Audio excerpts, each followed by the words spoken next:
साल था 1991। देश गंभीर आर्थिक संकट से जूझ रहा था। आयात की ज़रूरत को पूरा करने के लिए देश को बैंक ऑफ इंग्लैंड के पास अपना सोना गिरवी रखना पड़ा था। ऐसे दौर में मनमोहन सिंह ने वित्त मंत्री का पद संभाला और अपने फैसलों से बाजी पलट दी थी।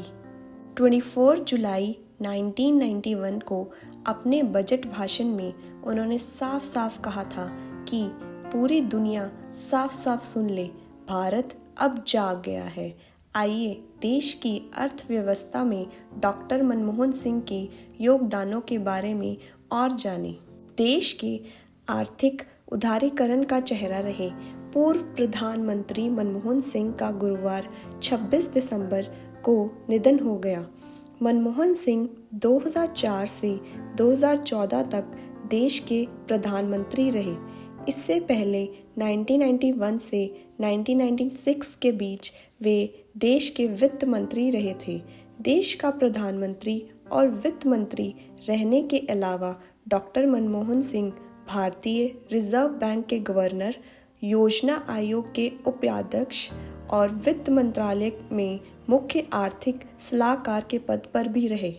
डॉक्टर मनमोहन सिंह ने वित्त मंत्री के रूप में साल 1991 में ऐसे समय पर कार्यभार संभाला था जब देश गंभीर आर्थिक संकट का सामना कर रहा था।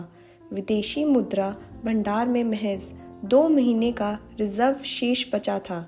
उस गंभीर परिस्थिति में देश को अपने आयात का खर्च चुकाने के लिए अपना सोना विदेश में गिरवी रखना पड़ा था।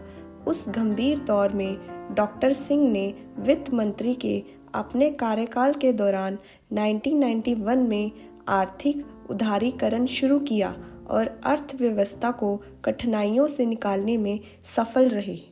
देश के लिए डॉक्टर मनमोहन सिंह का सबसे बड़ा योगदान वित्त मंत्री के रूप में आर्थिक सुधारों की शुरुआत करना है।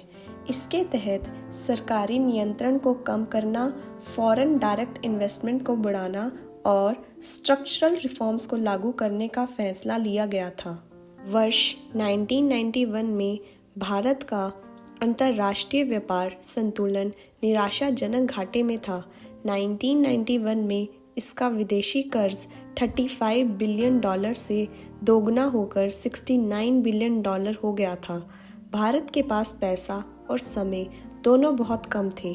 तब हमारे चालू खाते के घाटे से निपटने के लिए एक आपातकालीन उपाय के रूप में भारतीय रिजर्व बैंक ने चालू खाते के घाटे को कम करने के लिए लगभग $400 मिलियन जुटाने के लिए बैंक ऑफ इंग्लैंड के पास अपना सोने की हिस्सेदारी गिरवी रख दी थी। इसके बाद भारतीय अर्थव्यवस्था में सुधारों की एक श्रृंखला डॉक्टर मनमोहन सिंह ने शुरू की, जिसे उन्होंने मानवीय चेहरे के साथ सुधार कहा। इन सुधारों से मनमोहन सिंह ने बाजी पलट दी और देश को आर्थिक संकट से निकालने में सफल रहे। देश में आर्थिक उदारीकरण की शुरुआत 1991 में डॉक्टर मनमोहन सिंह ने ही की थी। 24 जुलाई 1991 के बजट भाषण में तत्कालीन वित्त मंत्री मनमोहन सिंह ने कहा था, विक्टर हुगो ने एक बार कहा था कि जिस बात का वक्त आ गया समझो, उसे दुनिया की कोई ताकत नहीं रोक सकती। दुनिया में एक प्रमुख आर्थिक शक्ति के रूप में भारत का उभरना ऐसे ही एक विचार है। पूरी दुनिया साफ साफ सुन ले, भारत अब जाग गया है। हम इन हालात से उभरेंगे, हम जीतेंगे। उन्हें भारत को दुनिया के बाजार के लिए तो खोला ही, बल्कि निर्यात और आयात के नियमों को आसान बनाने में अहम बनाया। उन्हें देश में लाइसेंस राज खत्म करने का भी श्रेय दिया जाता है।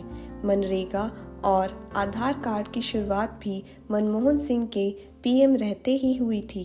इस प्रकार उस वक्त के finance minister doctor Manmohan Singh ने इकोनॉमिक क्राइसिस 1991 को अवसर में बदला और भारत के विकास के नए रास्ते खोले।